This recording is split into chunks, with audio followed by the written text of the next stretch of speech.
feel like I'm in my prime. Like I don't feel old. I feel stronger. I feel wiser. And that's why I mess with Chris Paul so much, because I watch him get fiery as shit when he about to lose. He gets so fiery. Like when I got around Book, I was just like, yeah, that's my dog right there. I've like known the answer, and I've been like, wait, that's not right. And they're like, oh, you're right. That isn't right. It's X, Y, Z. And I'm like, wait, if you are like, did you know that, or is like that a mistake? Like, and you're just like still building your programming. But yeah, I use it every day. Every day. I saw in college they're testing people that are using ChatGPT on their papers. Like they have monitors that like let you know, and it says like it's based off the time limit. So it'll say like this paper was supposed to be an hour and 30 minutes. They finished it in 22 minutes. They were online surfing outside of the home testing page site 38 minutes. Like it was just it showed like where they actually were. But I feel like if you knew it was going to use that software, you can use a different name software. You'd be like, make sure when I'm doing this test, it doesn't pop up on that software. How do you know they're using that software? Well, like that's the thing, you have to know the software. But there's way if you tell That's it to like crazy. fly or get around something like that, it can, which is crazy. Wow. That like literally dates like me as a human being, because I remember like people used to get Apple Watches when Apple Watches first came out, and that's how like they would cheat. Is like they would take pictures of the study guide and put it on the Apple Watch and then like zoom in. And now people are like just having ChatGPT do all their papers and stuff. I think that's crazy. That is how far we've come from cheating back in our day to cheating nowadays. I didn't say I did it, but I'm just saying I know people who did. I know people who did. Go ahead. I was just thinking of cheating on tech. Like I never did that shit, bro. Do you guys remember like their graph calculators where you could like save things and like go back up and text people and shit? No, not text people. But like you could have like something written in there, and then you could like press a button and it would like recall like your history. GH is G6. I remember that was like that was like one thing I do vividly remember is we had like a test in math, and I remember having like a couple equations I needed to memorize like it saved in my calculator. That's like one of the times I do remember cheating, which is crazy because they probably don't even use those anymore. They don't. They all have their own laptop, watches and shit. Yeah. But I would say all that to say is you're going into year 11. Yeah. Is there anything about like your body that you realize is not the same as it was like when you're 18, 19, 20 years old? Like besides athleticism and stuff. I think the care about your body is what changes. Like back then you didn't care, you would jump, you would land, you would fall, and the recovery would just be like right away. You'd be all right. Yeah. And now after you get some surgeries, you get hurt a little bit, you just like, you know what?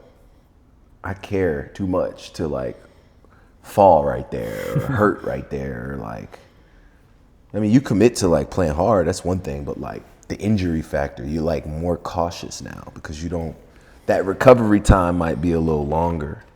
You know what I mean? I used to be able to roll my ankle, which was rare because my feet's so flat. I would be like, I know I'll be all right. I just need a few weeks. Now if I roll my ankle, it don't even swell up. It just like pinches my like bone, like my bone pinches because I've rolled it out of. It's like done. Yeah, it's not done. It's more or less like the roll effect ain't the same. When you're young and you roll, the ligaments are there, they're fresh. Now you're older, those ligaments are just kind of worn out. Your shake back might be a little longer, but you also, like, you just don't want to feel that because you know it ain't good. You know what I mean? Yeah. Do you remember like a specific time when it was like, oh, I'm getting older? Like, was there like ever a moment like that? It was like with your body or like a recovery, or even just like waking up for a back-to-back or anything like that? Because I'm sure for like back-to-backs, you had the initial, like when you first got to the league. It changed. It was just like, oh, like I got another game tomorrow, and you were just like tired. Yeah. But then it was like you got used to it. And then was there ever a point where it was like, oh, like my body needs a little bit more I'll put it this way. When I first got to the league, back-to-backs used to catch me off guard because I didn't look at the schedule. Yeah. So like, sometimes I wouldn't even like travel. I wouldn't even like fix my suitcase up for a back-to-back on the road trip. I would just kind of think that like we're coming home after that game. I just had no idea of the schedule. And then it was like back-to-backs used to hurt, bro. I would give everything I had in the first game, and then they'd say I had a back-to-back, and I'd be like, bro, I gotta go. I don't have nothing. And then it was at a point where you couldn't hide. Yeah. You had to get your ass out there. So now I'm out there playing just like with nothing, bro. Just like, let me get through this game. To the point where now I know how to recover. I know what I do after the first game of the back-to-back, going into the second game. Just my preparation is completely different. So I still don't feel, I feel like I'm in my prime. Like I don't feel old. I feel stronger. I feel wiser. I feel more careful. And that's it. Like I don't really feel slow. I mean, that's a good thing. That's like that's how I would want you to, if I was like giving you a test, to be like, I would want to hear that answer. Like that's good. Instead of saying I'm washed. Yeah, but I'm saying Amari Cooper. Because I'm saying that's crazy. He said I'm good. Show me the manyan. That's crazy. I'm retired. My leg hurt. I think he's doing that just so he can get picked up by a team that's gonna win instead of going. I don't know how all that works. Because it don't work like that. I don't know, because like, do they not still have the rights for him if he wants to unretire? I feel like there's like if you retire, you get your guarantee. Your contract is voided. I don't know. I have no idea. That's a question for somebody else. Because think about it. AB retired from the Bucks. Yeah. Did he go to the Raiders after? No, that was before. He went to the Raiders and then the Bucks. Then the Bucks, but I think he got dropped with the Raiders. He like went to like one or 2 days. Yeah, but how did his contract work? They released him, so like he got signed by the Bucks. I'm pretty sure. But I'm saying they released him, so his contract that he was on, he got his guaranteed money, and then that was just gone. Now he signed a new one for whoever he's with. The Bucks. 10 days, whatever the fuck. Yeah, and then the Bucks released him though. Remember when he walked off with his That's jersey? what I'm saying. He retired though. Yeah. But if he retired, he could have came back. There's no way they could hold him if he walked out like that. They come out with a presser. Yeah, if they release you, then it's all good. But Amari Cooper, I don't think he got released, right? He just retired. But even if I'm saying, is retiring release the same thing? I would think it's different. I would think it's different. So if you retire your contract, you still going until the end of this calendar year. I guess the only thing I can do compare for basketball is like Jordan. Like he retired from the Bulls, but he still had years left on his contract. When he came back, he was with the Bulls. Yeah, lots changed. Yeah, no, for sure. I'm also not the guy to do all this. But the reason I was asking all of those things is because like we're 29, and this summer has been the first summer that I felt old. Yeah, like when everyone's always like, "Oh, it's gonna catch up to you. You're gonna feel old," because I haven't bounced back from injuries like I normally do. Like I was always the guy who's like, if I like fell. I see you got your bands and your. Bro, I have to. He's traveling with a mini band set. I have to because dude, like I fell skiing this year and messed up my body, and then I fell playing basketball, and dude, that was back before we went to China, and I've still like feel the effects of it, and I've never been like that ever. Yeah. I could break a bone and it's like, okay, like give me a couple weeks, I'm great. I could mess something up, feel a couple. We can edit this out, but like you're not athletic though, right? It depends on what you're saying is athletic. There's not too many things you can put in front of me that requires like hand-eye coordination and certain things that I can't do. I don't think that's athleticism. I'm saying durability of the body. That athleticism. I would say I'm pretty athletic then, if that's the thing. Everything you're saying is contradicting athleticism. This year I fell skiing, which is very common. Right. And I fell playing basketball, which is also very common. It's the first time that I've been legitimately hurt from it in my 29 years of living. Right. But I'm saying you're not generally an athletic person. Like you, like me compared to the people that I'm with, I say I'm not athletic because I know who I'm comparing myself to. But compared to an average Joe Blow, I'm way more athletic. Agreed. But I know I'm not athletic at all compared to these guys. So compared to your people, your peers. No. I'm just saying your archetype isn't athletic. I also think durability and athleticism are totally different. Yeah, sure. Durability, you're right. Durability can just be you're just like calluses around you. You're durable. Zion, Right. When you talking about falling and getting hurt, that's getting old and that's not as durable. Yeah, and that's what I'm saying, that this year And is if my you're first year of for sure, feeling that. for sure. And if you're athletic, you good. Like you fucking fall, bounce back up no matter what. Like Terrell Owens can still fall and get back up and he probably hurt from football, but his body frame. No. I'm saying, I guess I don't know if I see what you're getting at with it, because it's like athleticism is like two of the most freakishly athletic guys in the NBA is, let's just say, John Morant and Zion Williamson, and their quote unquote durability wouldn't be one of the like most best in the league. Right? Well, I'm not saying that. I'm just saying like it's not the best in the league durability wise, Right. but their athleticism has got to be up there. All right, so when you compare, we could change the subject. I think this is actually. I think it's solid. I think some people actually like want to hear. And I hope people in the comments and everybody are like, D-Lo, you're fucking wrong, or you're right. Like I want y'all to be involved in this, but I'm like, when you see the UFC fights, right? Yeah. And you put up the two guys and it pops up and it's them standing there and it says length, age, this, 40, that. When you look at them, you can say, yeah, he's a little more athletic than him. Well, yeah, they're and then when you 5% body fat. I'm not that. No. Yeah, no. But then there's ones that don't look like athletes, and then you'd be like, oh, he's about to, and then that would be the one that wins the fight. Y'all know what I'm talking about. Like the guy that doesn't look, because he don't pass the eye. That's what I'm saying. Like you probably way more athletic than I'm giving you, but I'm saying, looking at you respectfully, you don't. You fall, you should hurt. You fall, like it should take a minute to get up. Like it should hurt, bro. I know. I hear what you're saying. I guess I just don't see athleticism and dirt. I think they're two different things. They are. And I also am like athleticism, like me to my peers, like other 29-year-olds out there. Like I'm sure there's people that are way more athletic than me. Obviously, I'm not the highest jumper and stuff, but I don't think I'm unathletic. Yeah, I ain't mean to come at your body. No, I don't care. I don't care. We're gonna rewatch it, and I swear I'm not being malicious, but it's gonna sound like I'm coming at you. But it's cool to hear. It's because like it's perspective though, because like you got to think. Facts. You're very honest about you saying you are unathletic to your peers, but your peers are like the top 0.001% people in the world. But I also feel like when I go into an open gym full of regular basketball players, I don't have that much of an advantage because I'm not fast. Because I'm not going. Any regular guy can jam me up and try to be fast and athletic with me, and he might be more athletic, but I gotta find another way, and that's my special power. Well, then that's fair too, because like when it comes to that, like like athleticism, like I don't have the lateral quickness. I'm not quick off the line comparatively to guys. I can't jump out the gym. So like I guess I would say where I would say like I have athleticism is like you kind of put me in any sport and I would kind of figure it out. Facts. It's like hand-eye coordination. Yeah, I would say my hand-eye coordination is solid. Lacking opposite things. I feel like I'm somewhat athletic. Exactly. So like some of those. And you're probably more durable too, right? Because it all means something different, but I think it all correlates too. Yeah, the durability for me has drastically.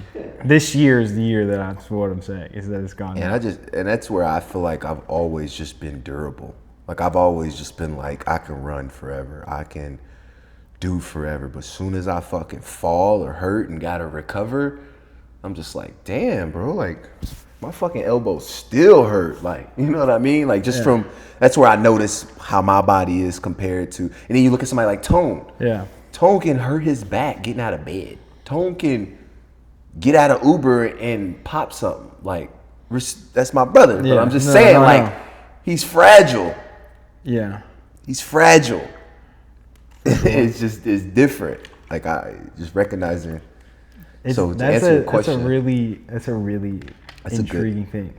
Because you have your everyday people that are like freakishly athletic. Like they can jump out of the gym, but then like nothing else is good for them. Like Just reminded me, Ellie, there's like a TikTok trend where your girlfriend asks like just your average Joe boyfriend, what would you do if you were athletic? Or something like that. Oh, they probably got hurt. Kind of how I just did. I am athletic. I ran home from the gym the other day. I started getting all the pictures. For real.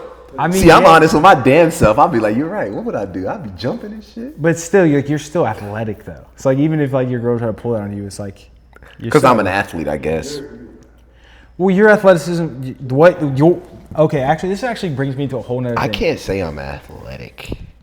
I know I'm athletic compared to your doctor or your dentist, but like, bruh.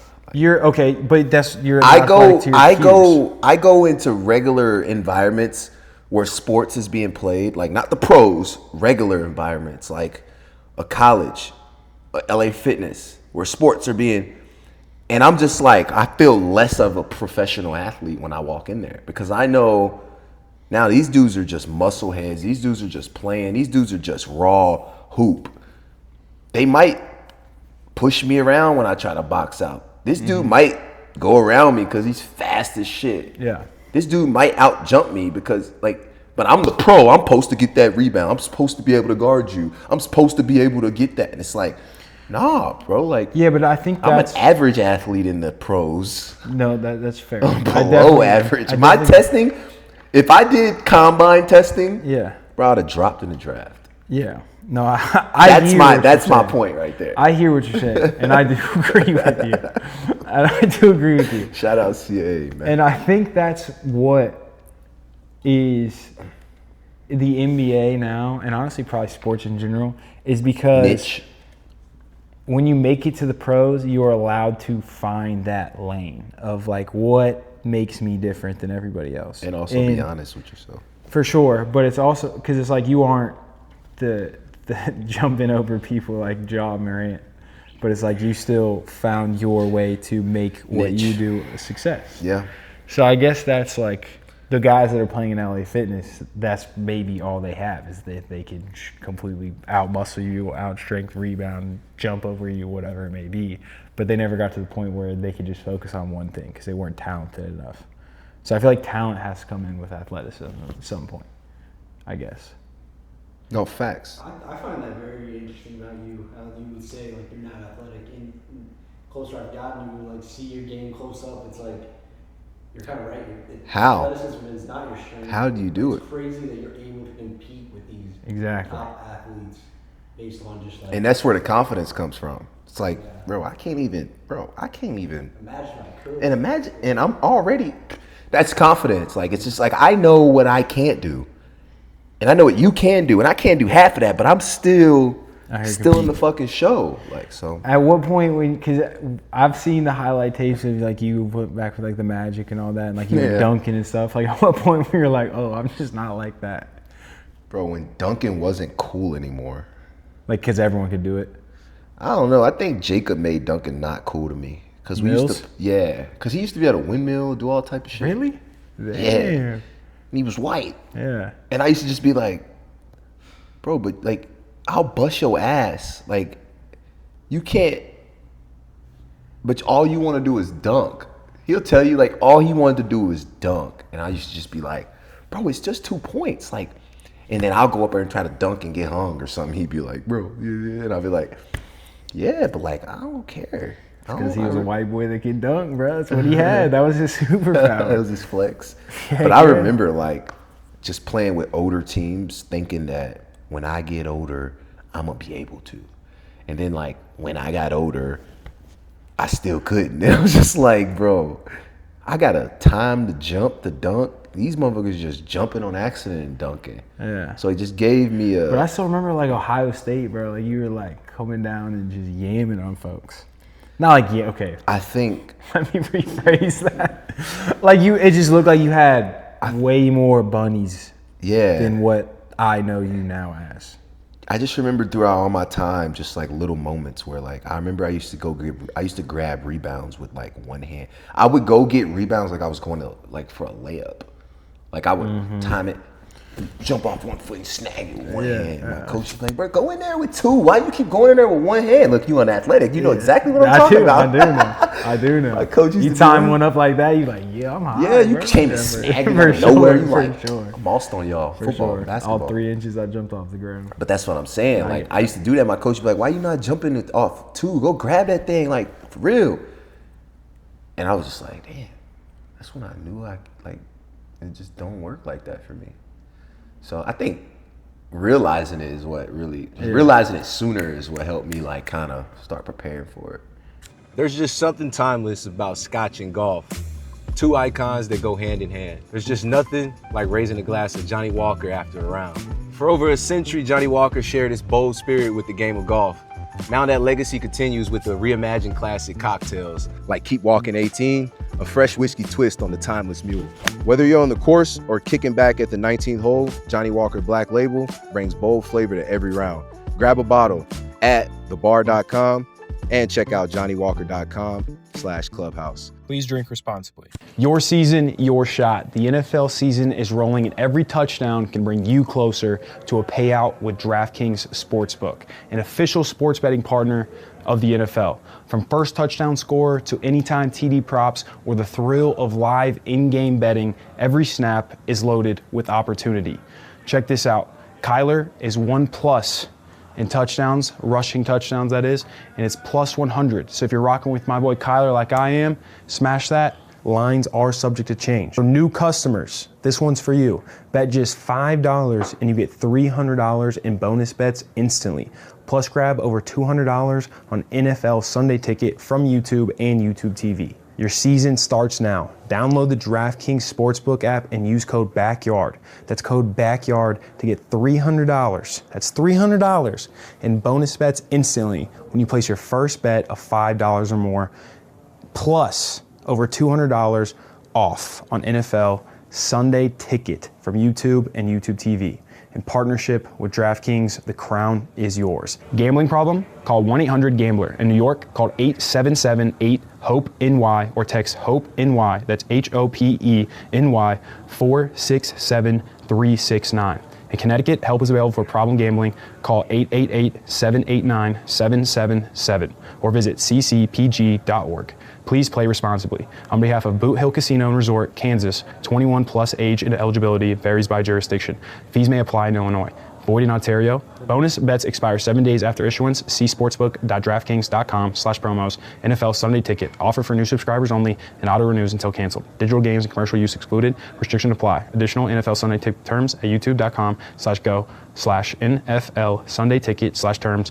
Limited offer. And is that when like your finesse started taking over, or was the finesse always more of the? Bro, I was always way more flashy than anything. Like I used to be like Jason Williams, like flashy, like regular pass behind the back, regular bounce pass, no look, fast break, backboard. Like it was, shoot it. If I would have saw what Steph was doing at the young, I would have been turn around. Like I would have been part of that trend of what we're seeing. So I don't know, I was always just talented and flashy, and then I started like realizing you can't do that all the time, and then that's when I kind of started to find my own little box. My whole career has just been like figuring it out, because I never played point guard until I got to the highest level, and then I got to college and started playing it, and then started playing point when it mattered, and then was playing shooting guard, and then playing off guard, whatever that means. Playing everything.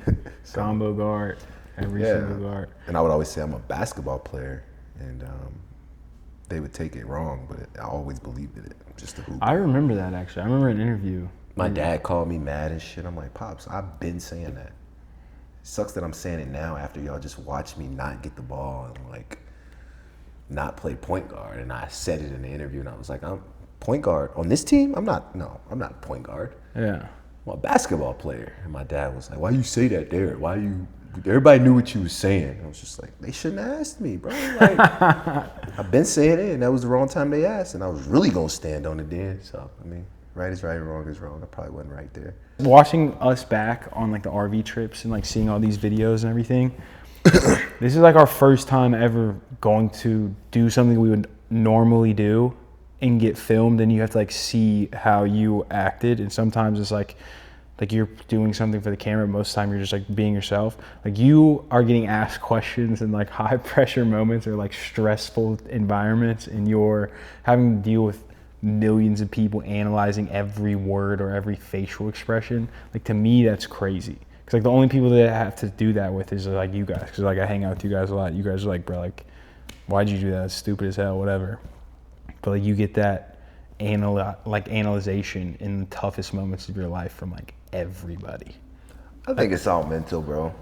Because obviously the book, everybody knows it, The Art of Not Giving a Fuck, right? Yeah. I think, and I've never read the book. I got to the title and I was like, I get that. But I'm sure it's deeper than that. But the book, the title is what really caught my attention. And I was just like, I already think like that. So I think when it came to being in this fishbowl of attention, and everybody can see it. If you got a booger in your nose, everybody know you got a booger. Now you trending, now you a meme, now you and it's like, I don't even care. So I'm never gonna act like I care. But if I was on the outside looking in the fishbowl, I would be like, bro, I know they care about, bro, he just said, bro, he was just talking about. But when you in it, you just like, you care about what you care about. You don't care about what everybody talking about. Yeah. So it's Have all you ever read mental. that book? I haven't read it in years, but the one thing I do remember about the book, and I'm probably wrong because I probably read it wrong, but it was like, if you give a fuck about everything, then you don't have the capacity to give a fuck about anything. And then if you don't have anything to give a fuck about, like if your life just like, there's really nothing that you truly can give a fuck about, then you're gonna be like the person that gives a fuck about the things that you really shouldn't give a fuck about. And I remember the vivid example, it was like, and this doesn't mean to offend anybody, but like an old person's going and like checking out, and like the coupon that she saved from the newspaper doesn't scan, and it's like, instead of her whatever being 79 cents, it's 80 cents, and it's like she's pissed at that cashier for it, and it's like she really doesn't have anything in her life to give a fuck about, so this thing right here she's making a huge deal to give a fuck about. And I might be messing that up, but I do. I mean, that like makes sense. To piggyback on that, I think that's where I was growing up. I didn't care about shit. Yeah. I didn't care about shit. I didn't know how to love. Like, I didn't know how to love nothing. Like, because I was so, like, focused on, well, when I was focused on basketball. But before those days of focused on basketball, I did so much shit that I didn't care about nothing. I did basketball, I did football, I played soccer, I played flag, I was nice at pool, I played ping pong. I went to Boys and Girls Club after school. I was in church. I was doing the choir. I did so much shit that, like, I didn't care about none of it. I was just like, my mom had me active, my dad had me active, I had brothers, I had cousins. Let me do what y'all like. Let's get y'all going there this week. I remember, like, I didn't even want to play football, but my brothers and my cousins were getting in shape to play football. I was like, I want to get in shape. They're eating the eggs, trying to stay in shape, putting the garbage bags on them, trying to make weight. I ain't have to do none of that, but I'm putting the garbage bags on me. I'm eating the eggs. I'm just like, so now I'm playing football. And I was like, I don't even want to play football. And now I'm the quarterback. I don't even want to play. I don't want to get hit and throw the ball. But like, I didn't give a fuck, but it led me into doing so much shit. And like, I had to learn how to do a lot of shit too. Like I said, I had to learn how to like be nice. I had to learn how to like, I'm serious. I had to learn how to like love my family. Like, cause I loved them, but it was more or less like, how do you show it? I didn't know how to show that shit. You know what I mean? Like, Yeah. My big brother, I love my big brother, but the only way I knew how to show him was like torture him. Pester him. Go in there, turn his TV off. Go in there and hide his remote. Like, that was my, like, is that real? So I had to learn how to do all these things. And so the book, just commenting on what you were saying, like, I was kind of the opposite. Like, I never gave a fuck about anything, so I didn't feel like I gave a fuck about something that didn't matter either. Like, I just never gave a fuck. There was just about nothing that anything. really... When something mattered, I was like, oh, I care. It hurts. This segment is Moving Forward, presented by Johnny Walker. When I found basketball, bro, I remember like having like 3 games that day, and after the first game, I'm crying, boo-hooing.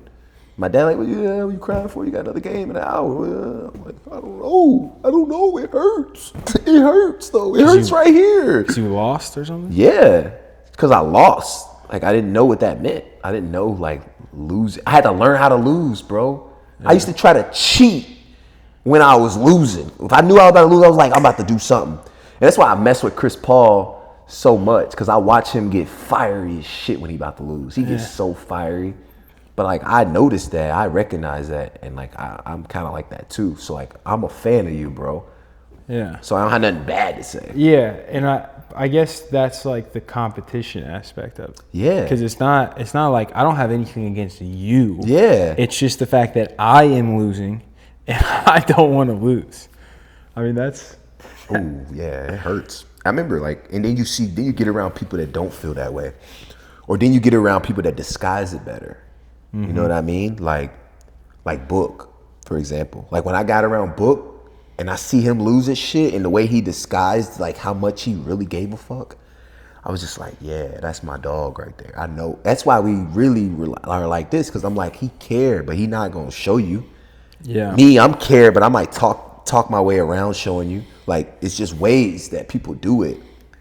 And that is true, because you two are like the first people that I was around that played something at that high level, and you guys both do. And I remember having a conversation with you like one of the first times in San Fran on the couch, we were just chopping up about it. And like you could tell, even you guys playing like pool or whatever it was like neither of you guys wanted to lose, but you guys did. Like it was just like different. Yeah. It was different. I mean, you look at like when we did the backyard thing and how boring our cart cam was.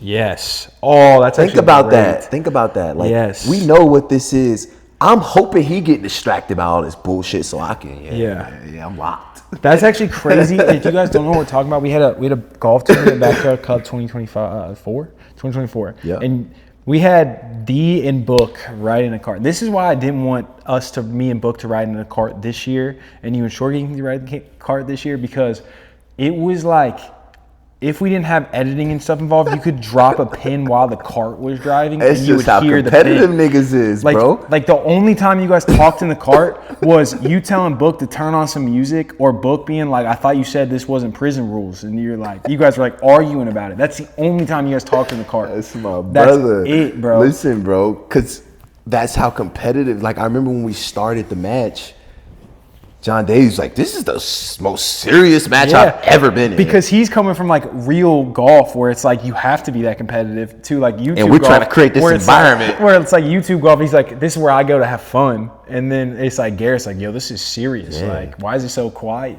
I just feel like you gravitate to people that are like that, and then people that aren't, you notice it and you kind of like teeter. I think what was crazy though is like I read the comments of like those videos to kind of try and get feedback from stuff. I know Jordan does too. And that was like the biggest thing, was like people that didn't notice the competitiveness of it and realize how like in your cart there was like real competitive tension. It's like people being like dang, D-Lo and Book are boring, blah blah. But in reality of it, it's like they lost the fact of like, you guys, this is why there's like tapes of like Book in a fast break dunk and you're the closest person there and he's cussing you out or whatever it was, is because like there's like a level of competitiveness with your friends that like, he's one of the, giving Book his moment, but he's one of the few guys that like I watched develop into who he is as a person, as a player. He obviously was groomed, but like just watching him elevate his game every year. Mm-hmm. Carl too, but like really being front row with Book, like watching him. Like we used to compete in pre-draft, like head on. Like dude couldn't dribble for real. And now like you're not like he's a pro, and it's just like watching him develop that. Watching him develop all these things in his game, that's just like, now y'all comparing this guy to Kobe? Like, what? You know what I mean? So it's recognizing, appreciating it, and also being motivated by it. So I think another thing that's what the world doesn't see or recognize, the general fan. And I think KD he tweeted it one time or something, but he said, you guys one day will like realize you want to beat your friends more than you want to beat somebody you don't know. And I think that's like a true thing. It's like if I'm playing golf against somebody random, it's like I want to beat them. But like if I'm playing golf against like you, it's like I want to fucking beat you. Hell yeah. It's like and it's more of like the fact that I don't want to lose to you. It's really not about like I want to win. It's really like I don't want to lose to you. And that's even different too, because some people are like, I just want to win. I'll do whatever it takes to win. And then like you just said, I don't want to lose to that motherfucker. Yeah. That motherfucker is what gets me over the hump, not the battle. That's also true too, I guess. I didn't even think about that, because there's people that I want to beat, but then it's like I don't want to lose to Facts. Like Kevin, he's a guy that I don't give a fuck about beating. Yeah. I'm not even gonna brag if I beat Kevin. I beat him so many times, but I don't want to lose to fucking Kevin. You kidding me? I don't want to lose to Kevin. Then we play ping pong and he tortures me, and I just feel less of a man. So it's just like it's a huge difference. And that's why that's why Johnny Walker is so important, because like when I sip on some Johnny Walker, like this brand right here specifically, I know it's gonna bring a fire to my chest. Okay. And I take that same fire and bring it to whatever I'm doing. You like that? You like that? The competitiveness in Backyard Cup this year was, I think it was like so different. Because I feel like you guys were just looking at it as like, we can't lose to them. For sure. And like for us, it's like we want to beat you guys. And so I think last year it was just different because there was like way more of like you, Book, John, Garrett, like people of like similar statures or similar like. Yeah. Like I wasn't even thinking about golf. I was thinking about how much shit could I talk. You know what I'm saying? Because I was like, I'm just gonna raise this whole like intensity up. I'm just gonna raise the level of intensity.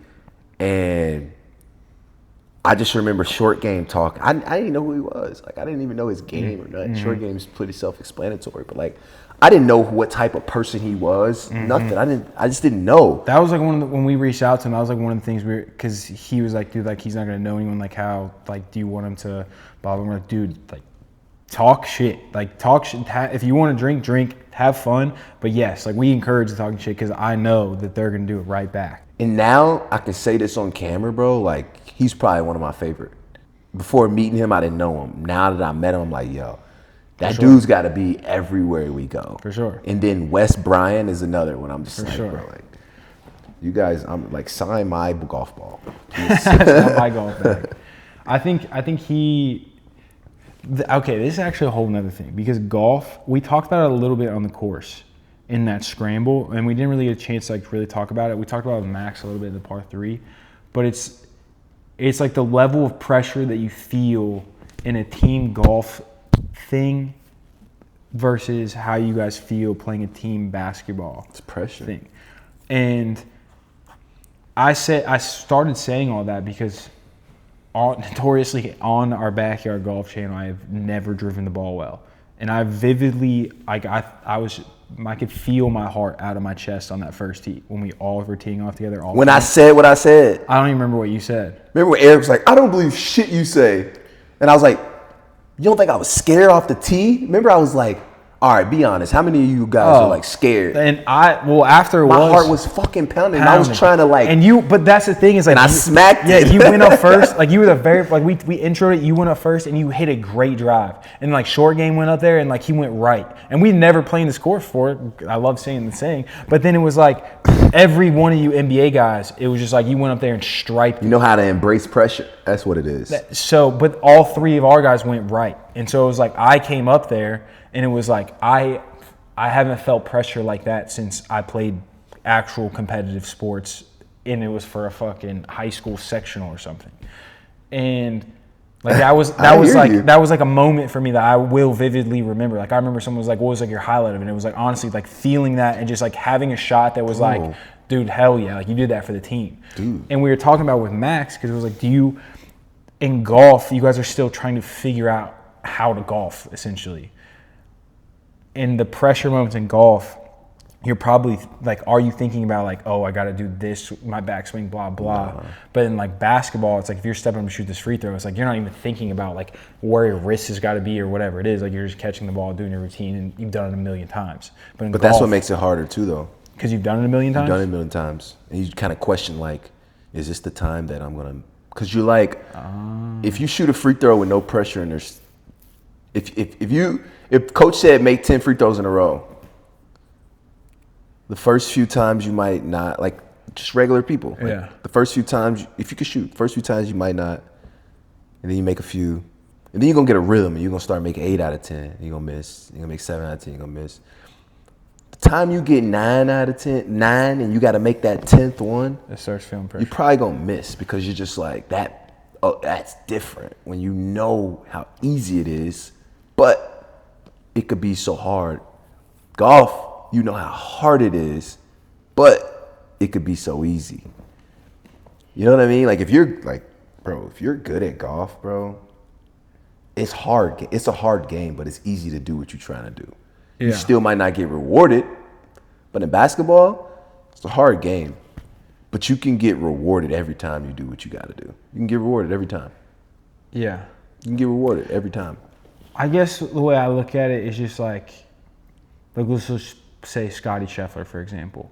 Like if he was playing in a super high pressure basketball situation, like if it was like like whatever the equivalent, He wouldn't know like how a to backyard. embrace that pressure. Yeah, and then like because it's basketball sport, so if it's like a high pressure situation, he's not really in that a lot, and he's got to think about what he's actually doing with the basketball. Versus like if it was golf, he wouldn't think twice; he would just do it. And so that's where I was like, for you guys, like you guys are competing in front of like millions of people online, and then obviously like thousands of people. And basketball is just like second nature. There you find a flow state. Yeah. And in golf, how many times have you honestly felt like a flow state? Like you probably feel it for a little bit. Only a shell bay, buddy. No, but it's like there's just probably like little like snippets of flow state where it's like, oh wow, like I can't miss, and then something happens. Yeah. But like basketball, it's like when you play basketball, you can get to that flow state easier because of how prepared you are for those moments. Facts. That's what I was gonna say. I hate watching Eric not play well. Yeah. I mean that. And if I said it to him, he probably wouldn't. He'd think I'd be bullshitting. Yeah. Because he do so much, and then for him to like not play well at that, it's just like, fuck, bro. Like let me help you somewhere. When you said it today, you were like, because like we were talking about like who you think you're better than us, and Eric and I was like, oh. And Eric said something like, "Oh, here's Link. Like, don't say something like bad about Link. He's gonna like take that and like as fire or whatever." And I said to Eric, I was like, honestly, bro, like if I'm of all my friends that are like a similar level of me, like if everyone is bringing their A game, like you're the guy that I would be most worried about. Like Eric, yeah, because he's an escape artist and get out of anywhere. He can hit if the he's ball. on, he's fucking on. Bro, he can hit the ball 500 yards off the tee, and his long irons are pure. And his short game is impeccable. But he's also the guy out of all of us that would lose to Kev. Because he'd fucking lose to Kev. Just him losing to Kev. Kev not doing shit. Eric just lost. He fucking went out of bounds, had to drive, missed the putt, got an 8. Like, that's golf, but I feel like if we played 10 rounds, we all played against Kev 10 times, Eric would be the first one to lose to him. Nah. I honestly, I haven't played with Kev since Ohio State. You were Kev, goddammit. Lose to me or Kev? No, you or Eric. him might lose to Kev. Because Kev play bogey golf, bro. I mean, if Kev played bogey golf, he'd shoot 90 every time. You know what I've been doing is playing from a tee behind him. So instead of giving him strokes, instead of it being anything like that, I'll fucking smack a drive from the tips and he'll be 2 tees in front of me and we'll be right next to each other. And now it's even. Yeah. And now he feels better about it. I think for me, if like there was something like truly on the match, like if you were like, you have to play Kev 10 times and there's, let's just say $100,000 on this thing, on this whatever. Yeah. Like I wouldn't do what I do like I did today. Like I wouldn't hit driver anytime. You play I would safe. I'd play real golf. Because like even me hitting a hybrid, which is my like favorite club in the bag, like I'm still hitting it 230, 240, whatever. Yeah. So I just wouldn't do, but like driver, when my driver's on, which it never really has been until the summer, it's like that just unlocks my game to be like, oh wow, like I can go have a pretty good day today. Of course. So yeah, I don't know. If it was something tangible on the match, I don't think Eric or I would lose. Obviously, that's saying something because people have good days and bad days. Exactly. Like, Yep. but yeah, and I haven't played him since Ohio State. So if you play from the tips, bro, it just brings another element, bro. I love it. It brings a complete different element, bro. That all the golf I played, I feel like that's what I was looking for. Just to like be able to, you said it one time, you were like, I think the difference between me and you is when we first started playing, I went to the range and swung as hard as I could. And you went to the range or got reps or lessons and was controlling what you was trying to do.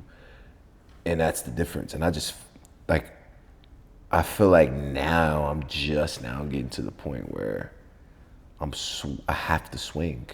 It's either going to be a hosel, it's either going to be straight, it's either going to be off the toe.